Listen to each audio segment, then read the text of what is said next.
തമിഴ്നാട്ടിൽ കുടിയേറിയ ബീഹാറികളെ അപമാനിച്ച് തമിഴ്നാട്ടിലെ ഒരു മന്ത്രി രംഗത്ത് വന്നിട്ടല്ലോ, MRK പനീർശെൽവം. അദ്ദേഹം പറയുന്നത് എന്താണ് സർ? അദ്ദേഹം ഒരിക്കലും പറയാൻ പാടില്ലാത്ത കാര്യങ്ങളാണ് അദ്ദേഹം പറഞ്ഞത്. അതായത് ബീഹാറികൾക്കൊന്നും തലയ്ക്കകത്ത് ഓളം എന്ന് പറഞ്ഞില്ല, ബുദ്ധിയില്ല.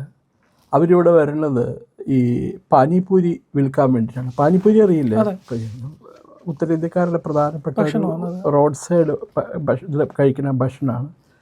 പിന്നെ ടോയ്ലറ്റ് ക്ലീൻ ചെയ്യാനായിട്ടാണ് വരുന്നത്. മെയിൻ ജോബ്സ് തമിഴന്മാർ ചെയ്യാത്ത ജോലികളാണ് വരുന്നത്. എന്നിട്ട് തമിഴന്മാർക്ക് അർഹിക്കപ്പെട്ട അലവൻസും ആനുകൂല്യങ്ങളൊക്കെ അവർ പിടിച്ചു പറ്റുകയാണെന്ന് പറഞ്ഞു. ഇതാണ് MRK പനീർശെൽവം പറഞ്ഞത്. ഇത് പനീർശെൽവം മാത്രമല്ല, തമിഴ്നാട്ടിലെ DMK നേതാക്കന്മാർ മൊത്തം ഈ രീതിയിലാണ് ഉത്തരേന്ത്യക്കാരോട് പറയണത്. ഞാനൊരു ഉദാഹരണം എടുത്താൽ, ഇപ്പോൾ 2019 ലോക്സഭാ തെരഞ്ഞെടുപ്പിൽ ജയിച്ച, ഇപ്പോഴും ലോക്സഭാ മെമ്പറായിട്ട് തുടരുന്ന ഒരു തന്നെയുണ്ട് അവിടെ, VCK എന്ന് പറഞ്ഞാൽ വിടുതലൈ ചിറുതൈകൾ കക്ഷി നേതാവ് തിരുമാവളവൻ, തോൽ തിരുമാവളവൻ എന്നാണ് പേര്. ഞാൻ ആളെ ആദ്യമായിട്ട് പരിചയപ്പെടുന്നത് 1998 അന്ന് അതിൻ്റെ പേര് R തിരുമാവളവൻ എന്നായിരുന്നു, രാമസ്വാമി തിരുമാവളവൻ. അപ്പോൾ ഈ കരുണാനിധിയായിട്ട് ആരോട് പറഞ്ഞു, രാമസ്വാമി എന്ന് പറഞ്ഞാൽ അയാളുടെ അച്ഛനാ ഈ തിരുമാവളവൻ്റെ. അയാളുടെ അച്ഛൻ ഹിന്ദു പേരാണുള്ളൂ, രാമസ്വാമി. ആഹാ, അങ്ങനെയാണോ? എന്നാൽ പിന്നെ ഞാൻ അച്ഛൻ്റെ പേര് മാറ്റാം. 98 വയസ്സായ തന്തക്കുറ്റിയുടെ പേര് ഇയാളെന്നിട്ട് അവസാനം പേര് മാറ്റി തോൽക്കാപ്പിയൻ ആക്കി. തോൽക്കാപ്പിയം അറിയാമല്ലോ, തോൽക്കാപ്പിയം രചിച്ച ആളെന്നുള്ള തോൽക്കാപ്പിയൻ രാമസ്വാമി. ഞാനൊരിക്കൽ ചോരാമസ്വാമിയെ കണ്ടപ്പോൾ ഞാൻ ചോദിച്ചു, സാർ ഇതെന്താ ഇത് 98 വയസ്സായ എന്താ പറയണ ആളെ പേര് മാറ്റേണ്ട വല്ല ആവശ്യമുണ്ടോ അദ്ദേഹത്തിന് എന്ന് ചോദിച്ചു. അദ്ദേഹം പറഞ്ഞ, എന്നാ നീ ചൊല്ലത് കുമാർ, അവൻ്റെ അച്ഛനെ മാറ്റിയില്ലല്ലോ, അത് തന്നെ വലിയ കാര്യം. അയാൾ പറഞ്ഞ് 2019 തെരഞ്ഞെടുപ്പ് കഴിഞ്ഞിട്ട് പറഞ്ഞു, North Indians are not welcome to stay in Tamil Nadu. North Indians, they speak Hindi and they are Hindus, they are coming here to increase the Hindu population. അപ്പോൾ ഇവർ വിചാരിച്ചിരിക്കുന്നത് ഈ ഹിന്ദി എന്ന് പറഞ്ഞാൽ ഹിന്ദുക്കളുടെ ഭാഷയാണെന്നാണ്. പണ്ട് ഇവർക്ക് സംസ്കൃതത്തോടായിരുന്നു അലർജി. ഇപ്പോൾ സംസ്കൃതം അധികം ആരും സംസാരിക്കാറില്ല, സംസ്കൃതം മദർ ടങ് ആയിട്ട് ഉള്ളവരൊന്നും ഇല്ലല്ലോ. ഇപ്പോൾ ഹിന്ദീനെയാണ് തെരഞ്ഞു പിടിച്ചത്. ഹിന്ദി ഞങ്ങൾ അക്സെപ്റ്റ് ചെയ്യില്ല, ഇവിടെ ഹിന്ദി പഠിപ്പിക്കാൻ പറ്റില്ല. ഈ ജവഹർ വിദ്യാലയനെ പറ്റി കേട്ടിട്ടുണ്ട്? അത് കേട്ടിട്ടുണ്ട്. ജവഹർ കുട്ടികൾക്ക് വേണ്ടിയിട്ടുള്ള ഒരു ബോർഡിംഗ് സ്കൂൾ, +2 വരെ പഠിക്കാനായിട്ട്, സൗജന്യമായിട്ട് പഠിക്കാനായിട്ട് കേന്ദ്ര ഗവൺമെൻറ് സ്ഥാപിച്ചു കൊടുക്കണം. ഓരോ ജില്ലയിലും ഓരോ സ്കൂളുണ്ട്. നമ്മുടെ എറണാകുളം ജില്ലയിൽ നേര്യമംഗലത്തുണ്ട്. അതുപോലെ ഓരോ ജില്ലയിലും ഉണ്ടാവും ഒരു ജവഹർ വിദ്യാലയ എന്ന് പറഞ്ഞിട്ട്, നവോദയ വിദ്യാലയ. That's ideal thing. തമിഴ്നാട്ടിൽ ഒരിടത്തുമില്ല ഈ സാധനം, അലോ ചെയ്യില്ല അവർ 3 ലാംഗ്വേജ് പോളിസിയാണ് ഈ നവോദയ വിദ്യാലയയിലുള്ളത്. ഇവർക്ക് 3 ലാംഗ്വേജ് പോളിസി പറ്റൂല, ഇവർ സമ്മതിക്കില്ല, ഹിന്ദി പഠിപ്പിക്കാൻ പറ്റൂല അവിടെ എന്നാണ് പറയുന്നത്. ഈ മണ്ടന്മാർ, ഈ ദ്രാവിഡ മുട്ടാള കക്ഷി എന്നറിയപ്പെടുന്ന DMK, പേര് ദ്രാവിഡ മുന്നേറ്റ കഴകം എന്നൊക്കെയാണ് പറയണത്, പക്ഷേ ജനങ്ങൾ വിളിക്കുന്നത് ദ്രാവിഡ മുട്ടാള കക്ഷി എന്നാണ് പറയണത്. അങ്ങനെ ഉള്ള റൗഡികളുടെ പാർട്ടിയാണുള്ളത്. അവരുടെ ധാരണ ഹിന്ദി തമിഴ്നാട്ടിൽ ആരും പഠിക്കണില്ല എന്നാണ്. സർക്കാർ സ്കൂളിലൊന്നും ഹിന്ദി പഠിപ്പിക്കില്ല, പ്രൈവറ്റ് സ്കൂളിലൊക്കെ ഹിന്ദിയാണ് പഠിപ്പിക്കണത് ആവശ്യത്തിന്. ഇപ്പോൾ സ്റ്റാലിൻ്റെ മോൾക്കൊരു സ്കൂളുണ്ട്, കേട്ടിട്ടുണ്ടോ? Sunrise public school. അവിടെ തമിഴ് പറഞ്ഞാൽ ഫൈൻ 500 രൂപ, മിനിമം ഫൈൻ 500 രൂപ. തമിഴ് ഭാഷയുടെ വലിയ ഭയങ്കര സപ്പോർട്ടേഴ്സാണ് DMK. അവിടെ തമിഴിൽ ഒരു കുട്ടി സംസാരിച്ചാൽ 500 രൂപ ഫൈൻ. അപ്പം അത് കൂട്ടിയിട്ട് 1000-1500 രൂപ ആയിട്ടുണ്ടാവും. കേന്ദ്രീയ വിദ്യാലയങ്ങളുണ്ട് തമിഴ്നാട്ടിൽ, അവിടെ മുഴുവൻ ഹിന്ദി പഠിപ്പിക്കുന്നുണ്ട്. 3 ലാംഗ്വേജ് പോളിസിയാണ്. പിന്നെ ഈ മണ്ടൻ സ്റ്റാലിൻ ഈ ഹിന്ദി നടപ്പിലാക്കാത്തതിൻ്റെ കാര്യം എന്താണെന്ന് എനിക്കറിയാൻ പാടില്ല. സാർ, ഇപ്പോൾ യോഗി ഒരു പദ്ധതി കൊണ്ടുവന്നു. യോഗിയുടെ 3 ലാംഗ്വേജ് പദ്ധതിയാണ് യോഗി ഉത്തർപ്രദേശിൽ. അവിടെ 4 സംസ്ഥാനത്ത്, ദക്ഷിണേന്ത്യൻ സംസ്ഥാനങ്ങളിലെ 4 ഭാഷകൾ ചൂസ് ചെയ്യാം. ഒന്ന് മലയാളം, തമിഴ്, കന്നഡ, തെലുങ്ക്. ഈ 4 ഭാഷയിൽ നോർത്ത് ഇന്ത്യൻ കുട്ടികൾക്ക് പഠിക്കാനുള്ള അവസരം കൊടുക്കുന്നുണ്ട്.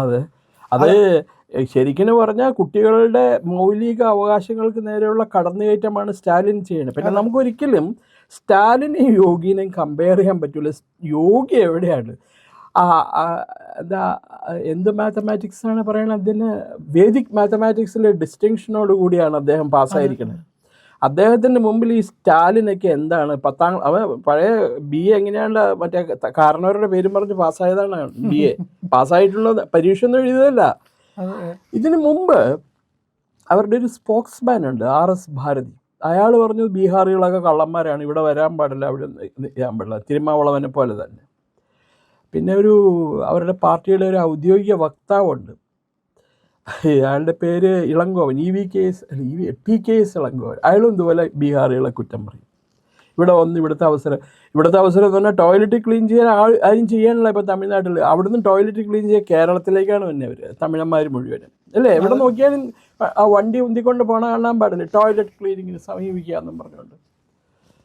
ഇന്ത്യ ഒരു union of States, federal country, ഒരു ഫെഡറൽ സ്ട്രക്ചറാണ്. ഇന്ത്യയിലെ എല്ലാ സംസ്ഥാനങ്ങളും ചേരുമ്പോഴാണ് ഇന്ത്യ എന്നുള്ള പേര് വരുന്നത്. നമ്മൾ ഹിന്ദി നമ്മുടെ ദേശീയ ഭാഷയായിട്ട് അംഗീകരിച്ചിട്ടുണ്ട്. ഇതാ ദേശീയ ഭാഷയായിട്ട് അംഗീകരിച്ചിരിക്കുന്ന മഹാത്മാഗാന്ധി എന്ന് നമ്മൾ വിളിക്കുന്ന മോഹൻദാസ് കരംചന്ദ് ഗാന്ധിയുടെ ഇഷ്ടപ്രകാരമാണ്. ഏറ്റവും വലിയ തമാശ, ഹിന്ദിനെ ഏറ്റവും കൂടുതൽ വെറുക്കുന്ന ചെന്നൈയിലാണ് ദക്ഷിൺ ഭാരത ഹിന്ദി പ്രചാര സഭയുടെ ഓഫീസ്. അത് പലരും മിണ്ടൂല. ഗാന്ധിജി തുടങ്ങിയതാണ്. അതെ, ഗാന്ധിജിയായിരുന്നു ചാവണ വരെ, ഗാന്ധിജിനെ വെടിവെച്ച് കൊന്നത് വരെ ഗാന്ധിയായിരുന്നു അതിൻ്റെ secretary or president or whatever. പിന്നെ വേറെ ഒന്നുള്ളത് നമ്മൾ പറയുന്നുണ്ട്, നമുക്ക് രാഷ്ട്രത്തിൻ്റെ കോമൺ ആയിട്ടൊരു ഭാഷ വേണം, അത് ഹിന്ദി ആയിരിക്കണം എന്ന് വെച്ചാൽ നമ്മൾ മറ്റ് ഭാഷകൾക്കൊന്നും എതിരല്ല. എവിടെയെങ്കിലും എഴുതി വെച്ചിട്ടുണ്ടോ? ഇന്ത്യൻ ഭരണഘടനയിൽ എവിടെയെങ്കിലും എഴുതി വെച്ചിട്ടുണ്ടോ? ഇല്ലല്ലോ. ഗോഖലെയുടെ പ്രസംഗം ഇംഗ്ലീഷിലായിരുന്നു, അപ്പോൾ അതാർക്കും മനസ്സിലായില്ല. അപ്പോഴാണ് ഗാന്ധിജി പറഞ്ഞത് എല്ലാവർക്കും മനസ്സിലാകുന്ന ഒരു കോമൺ ഭാഷ വേണം. അങ്ങനെയാണ് ഹിന്ദി ചൂസ് ചെയ്യുകയും ദക്ഷിണ ഭാരത ഹിന്ദി പ്രചാര സഭ തുടങ്ങുകയും ചെയ്തു. ഓക്കെ. ഇന്ന് ദക്ഷിണ ഭാരത ഹിന്ദി പ്രചാര സഭ പ്രതിവർഷം ഹിന്ദി പ്രചാരക്കുകളെ ട്രെയിൻ ചെയ്ത് വിടുന്നുണ്ട്. അവർ എത്ര പേര് ജോലി ചെയ്ത് ജീവിക്കുന്നുണ്ടെന്നറിയോ? അതനുസരിച്ച് അവരുടെ ആ യോഗ്യത വെച്ചിട്ട് അതിനെയാണ് ഇയാൾ ഇല്ലാതാന്ന് നോക്കണം. ആരായി? സ്റ്റാലിൻ. അയാൾക്ക് തമിഴ് മാത്രമേ അറിയുള്ളൂ. ആ തമിഴ് തന്നെ ആരെങ്കിലും എഴുതി കൊടുത്താൽ വായിക്കാനേ അയാൾക്ക് അറിയുള്ളൂ. എന്തൊക്കെയോ സൂക്കേടുണ്ട്, വായിലെ പല്ലൊക്കെ കണ്ടിട്ടില്ലേ സ്റ്റാലിൻ? മുഴുവൻ ഇതാണ്, മെയ്ഡപ്പാണ് അയാൾ. ഇപ്പോൾ പ്രിയനെ പോലെയൊന്നും അല്ല. പ്രിയനൊക്കെ മേക്കപ്പ് ഒന്നും ഇല്ലാതെ എൻ്റെ മുമ്പിൽ വന്നിരുന്ന് എന്നോട് സംസാരിക്കുന്നുണ്ട്. അയാളുടെ അടുത്ത് ചെല്ലാൻ കൂടി നമ്മളെ സമ്മതിക്കില്ല. സാധാരണക്കാർക്കൊന്നും അയാളുടെ ഒരു 10-12 അടിക്ക് അപ്പുറത്ത് എത്താൻ പറ്റില്ല. അയാൾക്ക് സുഖേടാ, അത് ചോരയുടെ എന്തൊക്കെയോ പ്രശ്നമുണ്ട്. That's beyond this thing. ഇത് തമിഴ്നാട്ടിൽ DMKയുടെ പ്രെഡിസിസർ ഉണ്ടായിരുന്നു. DMKയുടെ മുൻഗാമി ഒരു ജസ്റ്റിസ് പാർട്ടി ഉണ്ടായിരുന്നു. അവരും ഇതേപോലെ ഹിന്ദിക്കെതിരായിരുന്നു. അവർ ഹിന്ദിക്ക് മാത്രമല്ല, അവർ ഇന്ത്യക്കേ എതിരായിരുന്നു, ഇന്ത്യ എന്ന കൺസെപ്റ്റിന്.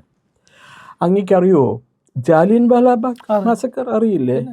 1919 ഏപ്രിൽ 13 ജനറൽ ഡയർ വെടിവെച്ച് വന്ന് 12,000 പേര് മരിച്ചു എന്നാണ് എൻ്റെ അറിവ്, ഞാൻ വായിച്ചത്. ഈ സംഭവത്തെ ന്യായീകരിച്ചിട്ടുള്ള ഒരേ ഒരു രാഷ്ട്രീയ പാർട്ടി ജസ്റ്റിസ് പാർട്ടിയാണ്. അവർ ജനറൽ ഡയറെ കൺഗ്രാജുലേറ്റ് ചെയ്തു, അഭിനന്ദിച്ചു. ബ്രിട്ടീഷ് റാണിക്ക് എഴുത്തയച്ചു, ബ്രിട്ടീഷ് രാജാവിന് എഴുത്തയച്ചു, നിങ്ങൾ ചെയ്ത് വളരെ നല്ല കാര്യമാണ്, ഇത് പണ്ടേ ചെയ്യേണ്ടതായിരുന്നു എന്ന് പറഞ്ഞിട്ട്. ഈ ജസ്റ്റിസ് പാർട്ടിയുടെ ആൾക്കാർ ദേശദ്രോഹികളാണ്. ജസ്റ്റിസ് എന്നിട്ട് ആ ജസ്റ്റിസ് പാർട്ടിയുടെ നേതാവായിരുന്ന ത്യാഗരാജർ ചെട്ടിയാർ, അയാളുടെ പേരിലാണ് അവിടെ ത്യാഗരാജ് നഗർ എന്ന് പറയുന്ന ഒരു നഗറുണ്ട്, ടി നഗർ എന്ന് നമ്മൾ പറയുന്നത് തമിഴ്നാട്ടിൽ.